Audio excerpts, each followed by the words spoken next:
Hello and welcome to Europhoria, a podcast all about the great glam and garish from Eurovision past. My name's Roland Bodnam, and as ever, I'm joined by the distinguished Isobel Chilman. I like that. I'm definitely not, but I still like that. Just Hi. How you doing, Isobel? Very well, thanks, Roland. How are you? Good. I'm doing okay, thank you. Yes, very, very happy. All fed and watered and quite happy. I treat you good. You do.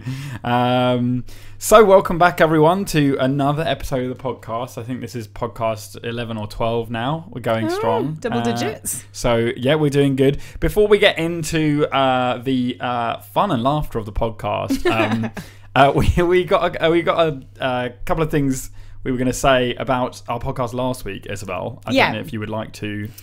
Yes, I just wanted to start. Well, we wanted to start today's podcast by saying that so last week we included a extremely offensive and controversial word in the podcast. We're very aware of how offensive and controversial it is, but we've decided since then to so basically we've taken the decision to bleep it out. Now, we included the offending word in the first place because as reporters, as such, we took the editorial decision that we would not censor anything from the podcast. Not because we want to be able to say offensive things, but so that we could remain truthful to the story. I think that is fair to say. Yep. And last week's story was about racist, who used an extremely offensive racial slur. And so when quoting said racist, we used that racial slur too. But since then, I have had numerous conversations with friends and listeners of the show regarding us using that word. Some people agreeing with our decision, some people not agreeing with our decision. And although I still personally stand by us using it in the context in which we did, we have decided to censor it because kind of regardless of the way that I or Roland feel about it, there is no arguing that we are absolutely coming from a place of huge white privilege, and fundamentally we just don't want to make any of our listeners feel upset or uncomfortable by our actions or cause offence in any way. So we've decided to take it out, and obviously I am more than happy to discuss this further with anyone, whatever side of the fence you sit on with it. So if you do want to chat it through, please do just drop us an email on europhoriapodcast@gmail.com. Yeah, and I think we all want to have, our podcast is about having fun, and we do talk about some difficult subjects sometimes and some controversial subjects, but when it comes down to it, we want to have a good time. We want our listeners to have a good time. And so the most inoffensive broadly for the majority of people thing to do is to bleep it out. You get the idea of what she said, but the feeling of listening to it, if it's a word that you are very uncomfortable with, hopefully will be muted at the very least. Yes, we love you all dearly. We love you all dearly, and we're all here to have a lovely time. So let's get into the proper good, happy bit of the podcast now. Oh yeah, so let's begin with the happiness of a lovely bottle of wine. Isobel. Oh, now you've got a very good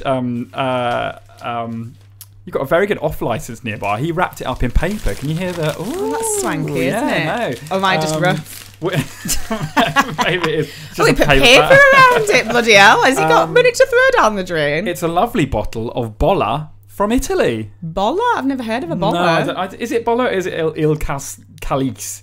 It's one of them ones with two different names on it. But there's one at the top as well. It's probably that. Names. Valpolicella. I reckon it's that. It's from Italy. I don't think we've had an Italian one before, so I can remember. So I'm going to open this, and while I open this, Isobel, would you like to tell us what you've been up to this weekend? I had a fantastic weekend, actually. What did you do, Roland? My friend Lucy came over from Berlin. Oh, hi, Lucy. Weekend. She's such an angel. So I got to hang out with her, and that was great. Lucy's the one whose cats listen to the podcast. That's her, yes. Ari and Uzi, her big fluffy cats, were listening to the podcast on a video that I put on Instagram. Very cute. So that was great. And she came over, and we went bowling with some friends. I did really badly, and I was really angry about it. But I did quite well at pool. And then yesterday we celebrated the fictional day of Galentine's Day, which any Parks and Rec fans listening will understand if you don't know it. So Galentine's Day is a day where all the gals get together and have a lovely time at each other's company and go for brunch. So me and So there was 17 of us all together, actually. Yeah, that's a lot of gals. A lot of gals. But gals basically means girls and gay men only. No straight boys allowed. Yeah. You leave the men folk away and just have a nice time with the gals. And I have been tired today. Well, I'm a bit croaky, actually. Shall we do hair of the dog? Yeah. Here we go. You ready? Oh, Christ. Oh, did you spill? No, I did all right. Hang on, let me get the chair. Knocked his chair over while doing it. God, it's very hard to open a bottle of wine for the microphone without spilling anything. Oh, that sounds lovely. Oh, give me that. Sounds like we're in a bustly Italian restaurant. Here we go. Oh, careful. Jesus. I'm getting a bit blasé with that now, aren't I? This is your equipment you're going to ruin if you spill it. Here we go. I own none of it. Oh, lovely. It feels like the good old days when we're both drinking. It's been a while. So, shall we do some any other business? Any other business? Can I begin? Sure. Isobel. Mm-hmm. Apparently, we're big in Sweden. You have been telling me. So apparently we're bigger in Sweden now than any other country in the world. Bigger than the UK? Including the UK. I feel like we should start doing the podcast in Swedish. I am learning Swedish as soon as you leave.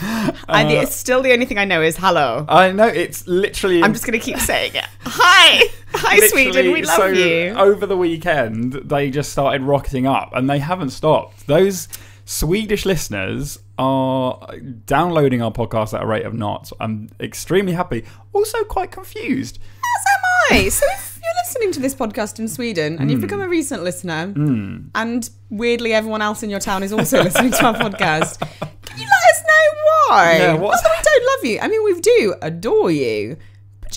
We know why, because we're a hilarious podcast that is all inclusive. Obviously, we know why. We're doing but so like, well. how? But what why? happened? What happened over there? Something must have happened. Yeah, if you could tell us, because we're very obviously over the moon, but rather befuddled because social media hasn't gone up. No. And if you are listening, if you're one of our new listeners, welcome. Well, obviously, welcome. You're the best ones. Could you also start following us on Twitter and Instagram, please? Yeah. And rate, review, and subscribe on iTunes because that is how we become bigger. We get a bigger audience, and everyone can listen to how wonderful and great we are because we're super cool. But our Twitter is at EurophoriaCast. On Instagram, we are Europhoria Podcast. You can email us. We are on EurophoriaPodcast@gmail.com. Yeah, and also rate, review, and subscribe on iTunes. Very much, please. That would be very nice of you. We've just had another new iTunes review, which was hilarious. Some great Loreen reference in there. Yeah. So, Chappie that put that, you are my new fave also. I've got loads of faves right now. We're very happy you're all them. So thank you so much to you Swedish listeners. And we said, like, was it last week that Sweden are our favourite? And maybe it was just when you just say countries are our favourite. But Sweden are my favourite. Sweden are our favourites, yeah. It's not. I love all the rest of you, but you're great too. Sweden. Oh, I've just thought of something as well, and you have to leave this in. Don't cut this out. Okay. Lovely Matt Baker that we met. Oh, yeah. Yeah, I've just realised I didn't text him back. Can he text me back? He texted me maybe a while ago. Yeah. Matt, I love you. I hope you haven't stopped listening. He just followed us on Twitter last week. Oh, thank God. Yeah. Okay. Oh, I'm really bad. You will learn this, and Roland can testify to this, that I'm terrible at contacting people, but I am thinking of you, and I know that I need to message you, but it's just that I need to message you a big thing, and I keep putting off writing it. Yeah. But I'm sending it, and you're also my favourite. Yeah. While we're at saying hi to people as well, I did promise that we would say hi to Steve, who I'm pretty sure you would agree with me is one of our biggest fans. I think Steve might be our number one. And he always blogs whenever we have a new episode, which is really nice to... So generous and so lovely for him to do. So that's Steve, and his blog, if you want to go check it out, is talkaboutpopmusic.com, and he blogs about Eurovision a lot, but generally pop music as well. Steve, you are also my favourite.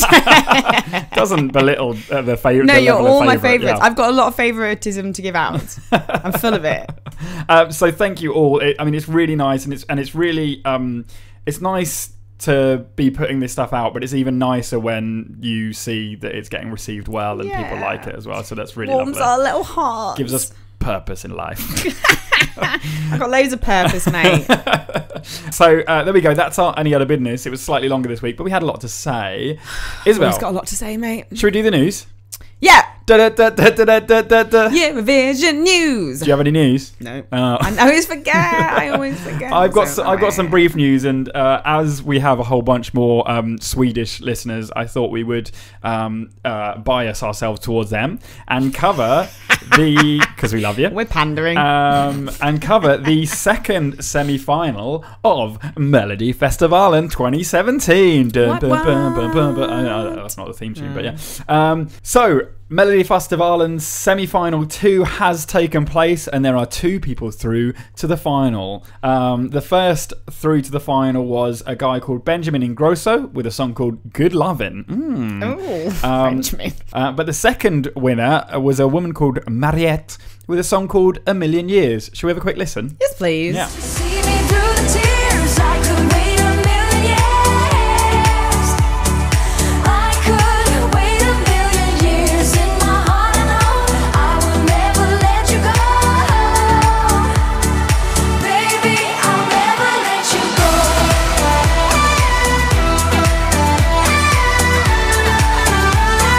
Baby, I'll never let you go.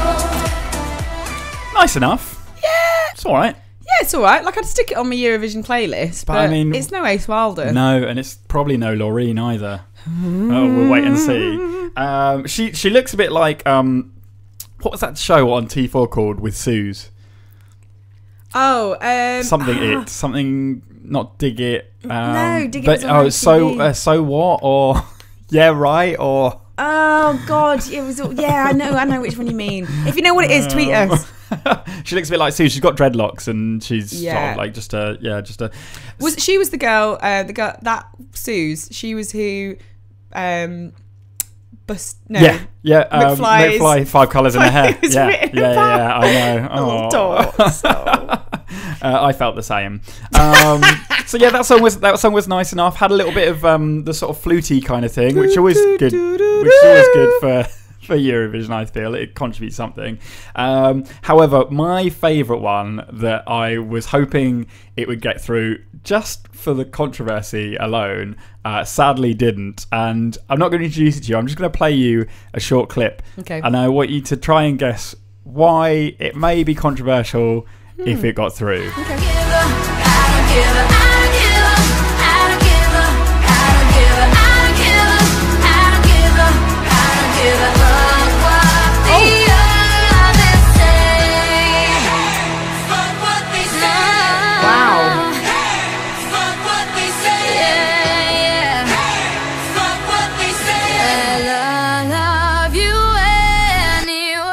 Yeah. So I mean, I'm into it, but you can't say fuck on Eurovision. About 8 times she did.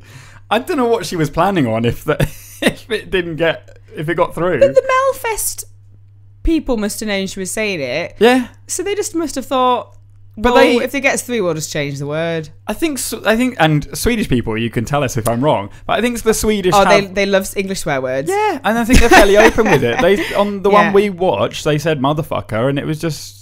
Oh no! As far as I'm aware, they will have. If you can go into shops and they'll have English swear words playing in songs and stuff. They don't mind. Yeah. No, it's interesting, but that would have been slightly difficult. It's a good song though. It was a good song. Didn't make it through. I think probably because they were aware that it too much effing and jeffing. Yeah, so we'll keep you up to date with all Melody Festival and thing. Right, that's our Any Other Business and our news. I feel like we covered it enough stuff then. There's lots going on though. Lots of people being announced, lots of different people. So if you think we should be covering something that we're not, tell us. You know how. So just rewind the podcast a little bit. Yeah. Mate. Not doing it again. Isobel, it's your turn for a story this week. How fucking it is. Yeah. Are you going to do it? Yeah, I'm going to do it now. Yeah, so I thought after last week, doing a podcast about someone horrible who doesn't, isn't inclusive and wonderful and a good egg. Yeah. I thought this week I'm going to do one about an inclusive, wonderful, good egg. Yay. So for today's episode, I'd like to tell you about the Icelandic musical icon, Paul Oskar. Okay.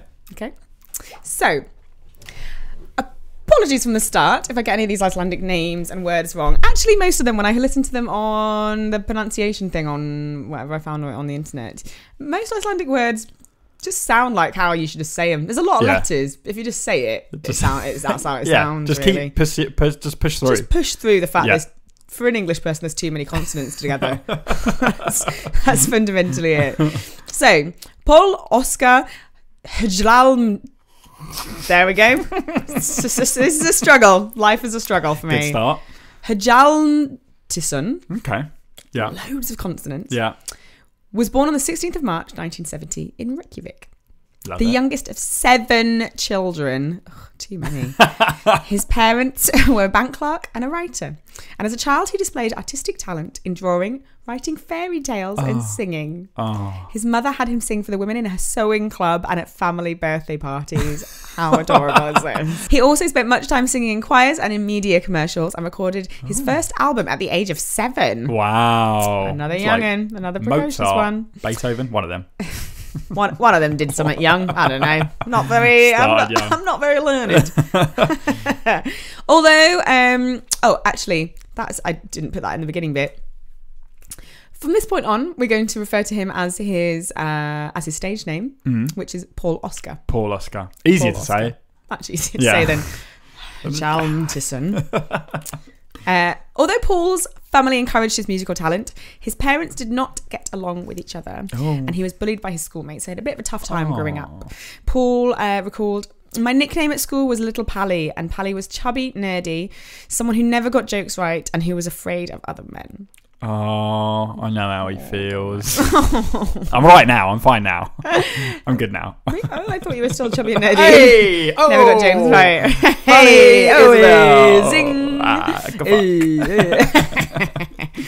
At age 13, Paul realised that he found men attractive and came out to his family at 16. For the first day, there was nice talk of acceptance, though my father did raise his voice. On the second day, and the third, and the fourth, there was this terrible silence. Ooh. They treated me like an alien. Oh. However, his mother did become supportive. She said, "If Paul has the talent to fall in love, he should nurture that talent. And he has as much a right to sit down at my table with his partner as anybody else does with their partner." That's beautiful. It's a very beautiful turn of phrase, isn't it? If he has talent to fall in love, he should nurture that talent. That's beautiful. How lovely. I love that. There's a lot of lovely moments in this one. I've got a lot of talent for love. Oh, Roland. You nasty boy. Moving on. In 1990, Paul won a talent contest for his college, and later that year, at the time of his graduation, he played Frankenfurter to great success in the college's production of the Rocky Horror Picture Show. Perfect. Around the same time, he began appearing in drag shows at a notorious Reykjavik nightclub. I went to a house party 2 weekends ago, and the theme was F. So dress up as anything beginning with F, and everyone sort of like, one person dressed up as a football fan, and he just had a football shirt, and so most of the costumes were cash, to say the least. Someone was Frankenfurter. One guy dressed up as Frankenfurter, the full deal, like tiny leather pants, fishnet tights, and the whole hair. Absolutely amazing. Like, I gave him a hug out of just pure respect, and because I kind of wanted to feel that leather. Yes, Roland. Let out your inner freak. But it was amazing, and absolute respect for him for dressing up as Frankenfurter when everyone else is dressed up as, like, put a football kit on. If you're gonna do it, do it properly. God damn it! I didn't do Janet. it. Hey! Okay, right. In the summer of 1993, Paul left Iceland for New York City, where he met fellow Icelanders Jóhann Jóhannsson and Sigurjón Kjartansson, who were then on tour with heavy metal band Ham. I love those. What was the other one you called? Reinforced Concrete as Reinforced Concrete. They have the best names for bands, the heavy metalers. And he ended up becoming their groupie.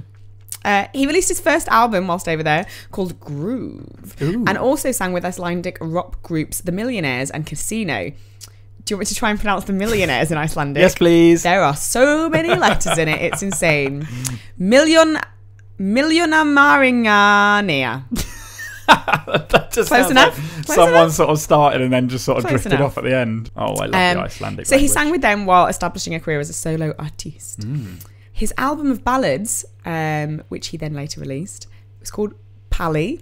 Oh, the nickname, no. Oh. which he personally arranged, performed, and produced, was the best-selling Icelandic album of 1995. No way. That's He's making amazing. It. He's making it. Pally, and he named it, and he's He's taken ownership of that Taken nickname. ownership of the He's word. taken it, and he became best-selling Icelandic album of 1995. with fuck it. those bullies. Yeah, Fuck you, bullies. Fuck you. Paul's awesome. So now, the year is 1997. Okay. The place is the Point Theatre in Dublin. Oh. The event, the 42nd Eurovision Song Contest. The audience had just seen the favourite and eventual winner of the competition, Katrina and the Waves, performing Yeah. Love Shine a Light for the UK. Holla! And possibly they expected something, for the end of the show, last song of the night, something inoffensive, fairly bland to round off the evening. A forgettable number. Yeah. Such Generally. as kind of anything that George has ever given to the contest. Kasabian last year. Yeah, that was exactly Yeah, fair enough. inoffensively bland. Yeah, right. But instead they got something that Terry Wogan described as the moment that PVC freaks have been waiting for since the night began. Maybe since time began.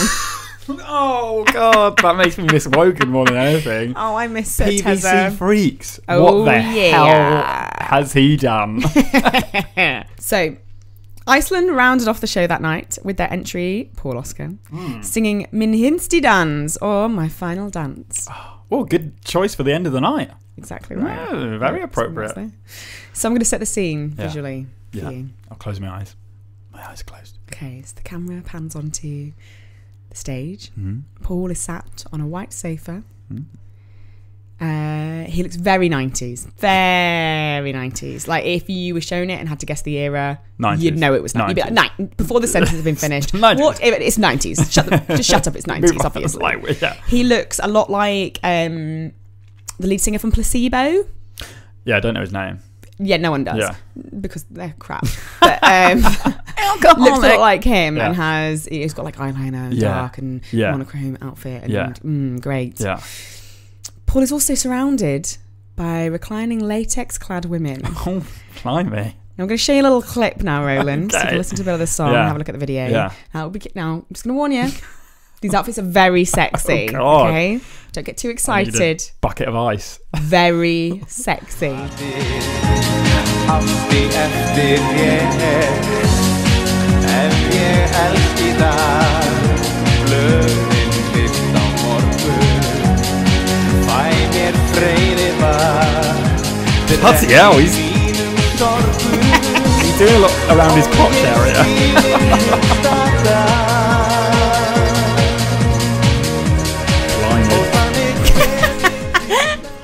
It's good job this was towards the end of the night. The kids have gone to bed. Saucy. This one's for the dads. Bit of blue. Wow. Yeah. That's quite. He's got a hint of the Gary Newman about him as well. Gary Newman, He's that's got a touch it. of Gary Definitely. Newman's. Definitely. Those. Where can I get that suit? That. Doesn't care about all the sexy ladies. How do I get that suit? It's fantastic. Oh yeah, I mean sexy ladies too. Yeah, there's sexy ladies, but that suit. So just to give it a bit of description. Oh yeah, okay. For anyone who's not seen it, the performance involves both Paul and his female dancers performing very kinky gestures and adopting very sexually suggestive poses with each other. Yeah. And is still considered today one of Eurovision's most risque and erotic He performances. definitely did a lot of like crotch, not even grabbing, kind of just like rubbing. Just kind of slapping and rubbing and like there's hell. heels that get put in between his legs and I'll tell you what, full on, I it's couldn't great. wear. I would sweat buckets if I was Ooh. in that suit. It would be awful. Oh, it's warm. Oh god, I've worn it's a proper full. I mean, it doesn't surprise me as well. A little glimpse there into Isabel's private life. But it is a full PVC suit he's wearing. He looks fantastic. He looks amazing. And on a leather sofa as well. And he's like, this is That's his so sweaty. his face to me says, this is my crowning moment of glory. Like he couldn't have asked for like, this is his moment. Oh, hell yeah. So the song, which he co-wrote as well, is sung from the perspective of a man who has lived a hedonistic life. Ooh. So lyrics include crystal champagne, pearls, porcelain, diamonds for dinner, love for dessert. Oh, wow, I love that line. But the song kind of appears, so it appears that the man singing it is either giving up this lifestyle or preparing to die. Oh my goodness. So the lyrics are unclear on this point. But he sings, however, that I never regret a thing, never regret. So to the listener, the fact that this song was sung in Icelandic because the singing in your own language rule was in place until 1999. Oh, you had to? You Yeah, had it was in to. place. Yeah, I read about that and I sort of just skimmed over it, but you had to sing in your own language. So this was sung in Icelandic. Bloody and hell. it gave the song, when you listen to it, is a bit more of a kind of sinister feeling. Because Yeah. if you don't understand don't get Icelandic, it. you're just like, It's what quite- is going You on? think it's all about women in latex and grabbing your crotch. Yeah. But in fact, rather than it being a song of, praise of kinkiness and PVC and other Yeah. wipe clean Yeah. materials, it was about decadence and hedonism and giving up that aspect of your life and leaving that part of your life Yeah, behind. yeah. A final goodbye. A final goodbye to latex. Never say goodbye to latex. I never will. Oh. Okay, moving on. So sadly, the song only received 18 points and came 20th in a place of 25 From the PVC freaks. from the BBC. You can't, if you're in with your family and your mum goes, "Who are you voting for?" You can't. Oh, the PVC guys. You know those guys that were rubbing their crotches. I think, yeah, it's slightly difficult to do that in front of your family. A little bit. However, this was an interesting thing that I found. It is worth noting that 1997, the year of the century, Yeah. was the first year in which televoting was allowed in 5 countries. Oh. Austria, Germany, Sweden, Switzerland and the UK were all allowed televoting that year. Wow. Terry Wogan, again, God bless him, he was a wonderful man, speculated at the time that this may lead to what he called post-pub voting, where inebriated televoters vote for amusing or weird songs, particularly if they come later on in the running order. So the later on in the evening, the 'Cause more you're drunk you are. Yeah. Exactly. Yeah. He may have been correct, as 1/3 of Iceland's points came from the UK, and 16 out of their final tally of 18 were from the televoting countries. Yeah. So only 2 points they received outside of those 5 televoting countries. So most likely he was correct about that. Like drunk people going, this is easy to vote for this. Great, isn't it? Although I reckon the judges just get drunk as well by that point. I think if I was a judge, I'd get absolutely plastered by the end of it. It'd be amazing. Take their roles very seriously. Oh yeah, come on. There's got to be one country that the people just get absolutely plastered and then go home and like, I can't even remember what I voted for. I don't know. Who do you think that country is? I'm not going to say. Oh, who's the sassiest? I don't know. I want to know who it is. I want to know who the drunk judge is. So unfortunately, it didn't do very well in the competition. No. But the daring presentation of the performance attracted worldwide attention, especially amongst the gay audience. Of course. And made him known around the world. And it's been discussed that the performance as well was very ahead of its time. Yeah. In terms of it being something that was not in 1997, was very out there. Yeah. But actually, I mean, it's nothing to really raise your eyebrows at nowadays. No, we've said it before, like Eurovision is, for a lot of people and all across Europe, there's a very diverse range of from very, very liberal to very, very conservative cultures in Europe. And so these are the things a lot of the time that introduce those things to the life. So whether it's a fetish thing or whether it's a homosexual thing or a transgender thing, but that like introduction of that idea into households that maybe would not have had access to that is most of the time, a lot of the time, that happens through Eurovision. Yeah, I'd agree with that. So Eurovision has such a huge audience. Did you see all the stuff online actually this week because of the NFL? The Super tweets. Bowl. For the Super Bowl. That's it. Of people like the tweets from all these Super Bowl fans saying, "Yeah, it's the biggest audience ever to watch anything on TV ever," and all these Eurovision fans are like, "I mean, no, that's like 100 million more." What? That's really cute of you, but Eurovision destroys you. It's amazing that it does as well. It's absolutely incredible. Yeah, it's brilliant. And it's just so gonna get many bigger. people. Absolutely Love it. amazing. Okay, so the year after Paul entered Eurovision, he appeared on the Channel 4 programme A Song for Eurotrash, a one-off special of the British Channel 4 TV series Eurotrash. Now, I have not... At first, when I read this, I was like, oh my God, I need to watch that. Yeah. And then when I looked it up, I haven't watched it because I think we should have a night where we get drink wine and watch it together. I watched it at the time. I remember watching this. So Eurotrash was something that was, for anyone who doesn't know what it was a very risque Channel 4 TV series that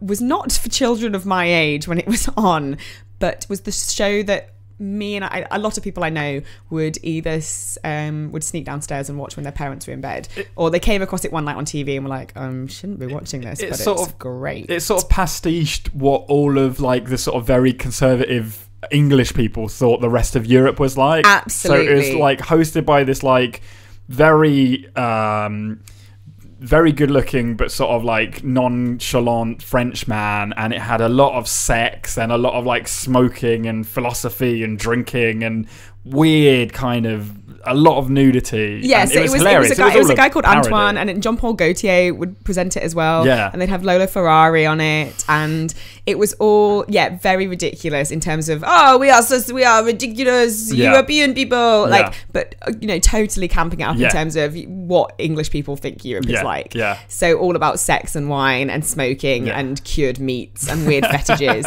and it was hilarious. It still is hilarious.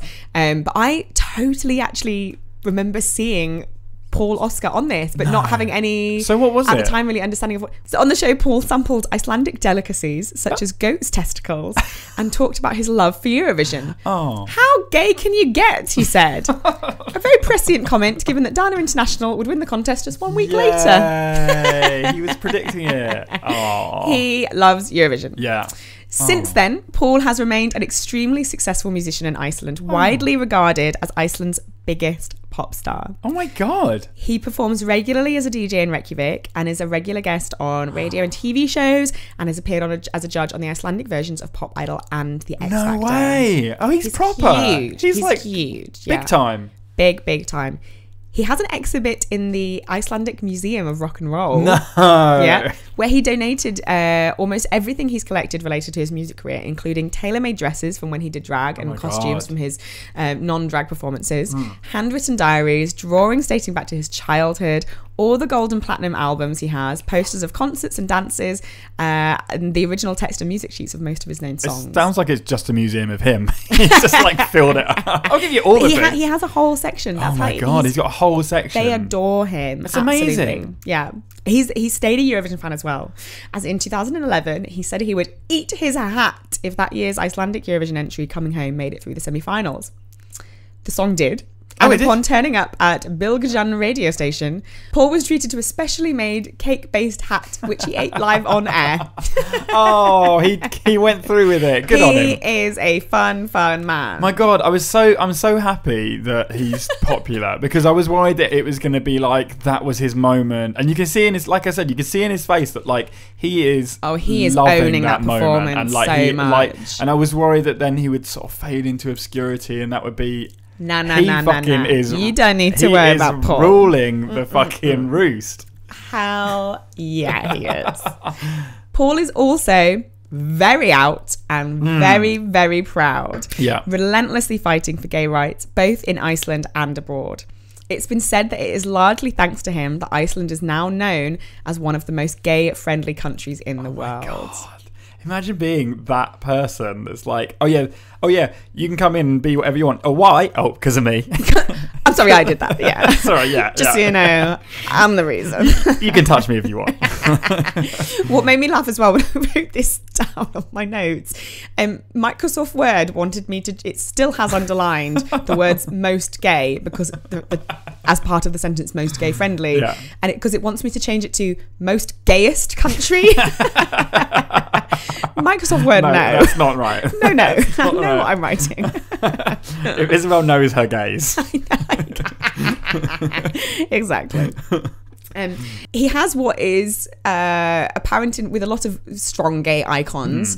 So thinking of maybe like George Michael or Freddie Mercury, that he is very brash and even very rude when it comes to discussing gay concerns, especially gay sex. He is not afraid to talk about it, as he shouldn't be, because why should he? So Mattias Mattiasson, director of Samtökin 78, which is Iceland's gay and lesbian rights group, has commented on him saying, he says things I could never say, but he is an exquisite addition to the gay voice in Iceland. Yeah.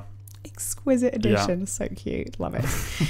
As a gay activist, Paul has helped to organise gay pride festivals in Reykjavik and can regularly be seen performing at gay pride events, often aboard. There's some great photos of him aboard like a very flamboyant floats. There's one of him on top of a swan, and there's one which is like a rainbow Viking boat. Oh my god. Which is pretty great. Oh my god, that must be amazing. He's so awesome. Yeah. And in December 2016, Paul hosted his very own men-only party in Reykjavik. Just missed that one, Roland. Damn it, I should have gone over. Let me know if it's an annual thing. Wow. I don't know what it was like, but I found some quotes from talking about it. This is a private party for men only, but special men only events have been few and far between in Iceland, to say the least. And I want to make my contribution to change that, said Paul. This is an experiment I want to do because I personally miss men only parties where you get the chance to meet gay guys in an environment created by themselves and on their terms. That's extremely important to me, he adds. I feel like I shouldn't really go now.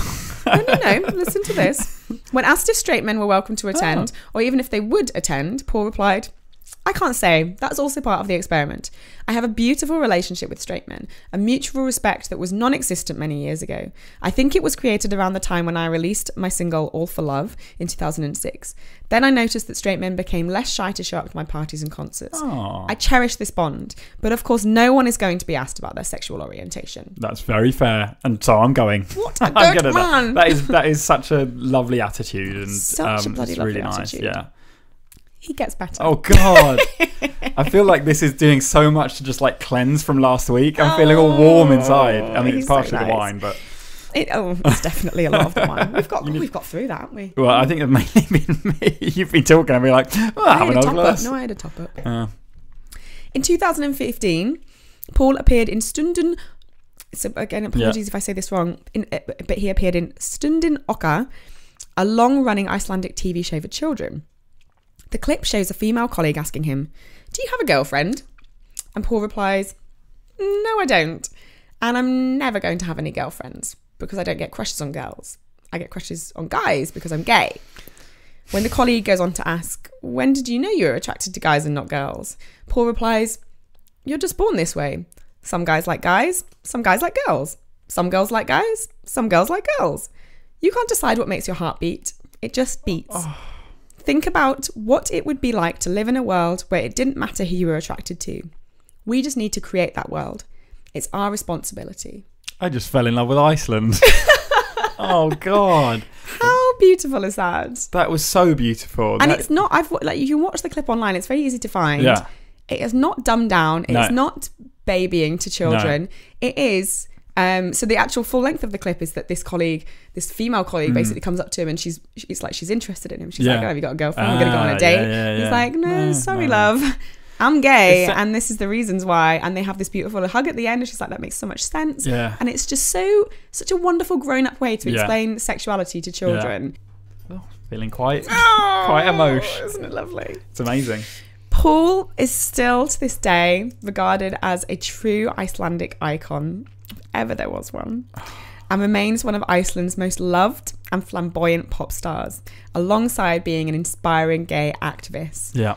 One article I read described him as an absolute gift to mankind. He is! Oh, I'm getting teary. It's so nice and I've drunk wine. He is. So lovely. He is absolutely a larger-than-life personality.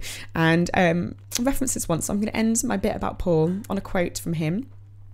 And when he was talking about his very larger-than-life personality, he said, as a working place, Iceland will be too small for me. Actually, it already is. But I am an Icelander. I will always keep a home here.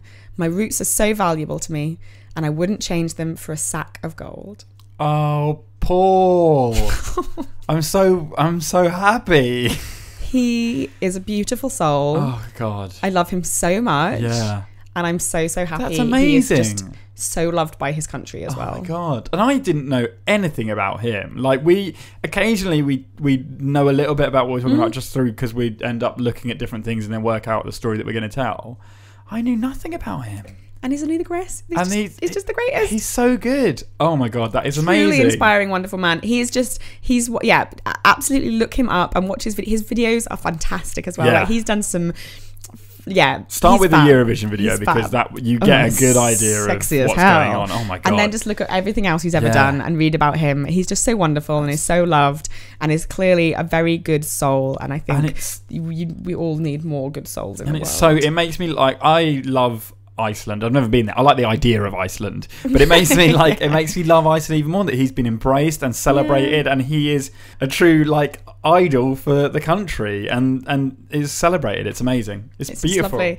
Thank you, Isobel, for that lovely story. You're very welcome. It was so nice researching it. I feel like we should move on now, and I feel like it's actually worked out quite nicely. So we're going to move on to the bit of the podcast where I play my song that could be a Eurovision entry. Uh-oh. And then Isobel tells me whether or not it will be. Tell him, no, it's really not, mate. This is bad. So I think for this one, I want you to picture me dressed in that PVC suit. On a leather sofa, surrounded by women in fishnet stockings and PVC. I'm into that. Whatever they are. And it's not quite the same thing, but shall I just play it? I'll tell you the name. Yeah. The name of this song is The Serious Song. Okay. What you watching all up on the dance floor? People round you make you wanna jump more. Melodies and rhythm of the bass, gonna put up and hustle in this place. Body and soul are perfectly aligned. Blood is pumping, synchronized in time. Breathing heavy, starting pistol set. Body's moving, glistening with sweat. You think I'm not serious? You think I'm messing around? It's about to get serious with the beat of the sound. You better hold on to this beat, yeah, before you're crawling on the ground. Cause if you're doubting what I'm telling you, if you think I'm messing around, well, I'm serious. Come take my hand and we dance through the night. We'll take a stand and we'll shine oh so bright. I'm serious.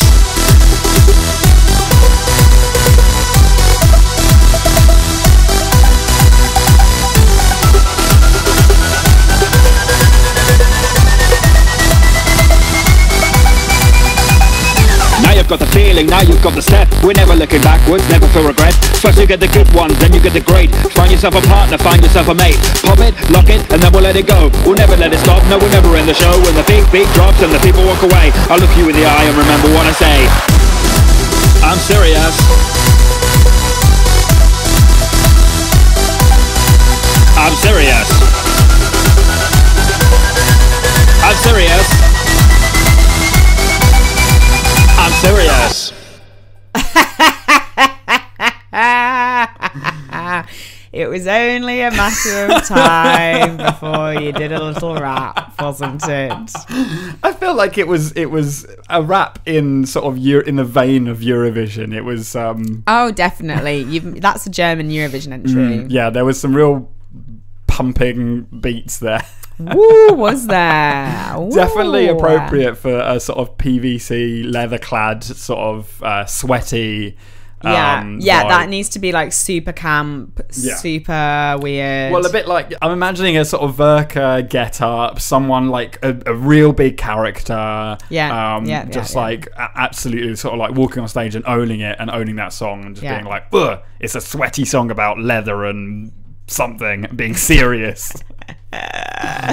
What are you being serious about? I'm just serious. I'm just dead serious. I'm not fucking around. I'm dead serious. I'm dead serious. Have you met Roland? He's just dead serious. I'm dead serious. Everything I say, I'm serious. Oh, he's bloody serious. There's not really He's not joking. The whole song, there's not really like much meaning. It was just words that sort of that rhymed and that fitted in with a rhythm. Yeah. It was very fast and very like like, also, it's my first foray into autotune, and I think we'll be seeing a lot more of autotune in coming songs. Okay. Yeah, no, I completely 100% support the fact that is a Eurovision song. I don't know why I'm justifying myself. You've made a German Eurovision entry. Yes, I have. But is it a German Eurovision entry that would do well? Well, let's have a little think. I'm going to pose the question to you, Isobel. Roland. What score would you give the serious song? Seesaw set. You can't give a half point. Seesaw set. Think about the auto-tune bit. That was good, wasn't it? And the bit where it goes... I'm serious. Yeah. I mean, I'm going to be doing that for the rest of my life now. Yeah, you are. Yeah, I'll give you set. Yay! Yeah. 7! We've had a couple of weeks of 7. That's midway good. Up the board. You know what, though? Those sort of songs that are like fun and that you really enjoy on the night. Like, for that, to be honest. Yeah, like, that song, if I was watching that drunk on the night, I'd be like, yes, Germany! Yeah. But afterwards, be like, of course they're not going to win, but this is amazing. Yeah, exactly. And like, it breaks up the fucking ballad from some country and the ballad from some another. Weird folk song that you're just like, with an instrument that you've never heard of before. Geez. Yeah, no, so that's really what I was going for with that I'll give you a song, set. Yeah, good. Thanks very much. Well done, Roland. So that's a good point to end. We are at some point going to go back over all the songs, and I'm sure I'm going to release an album at some point. I'm sure he's going to get big enough in Sweden to release an album.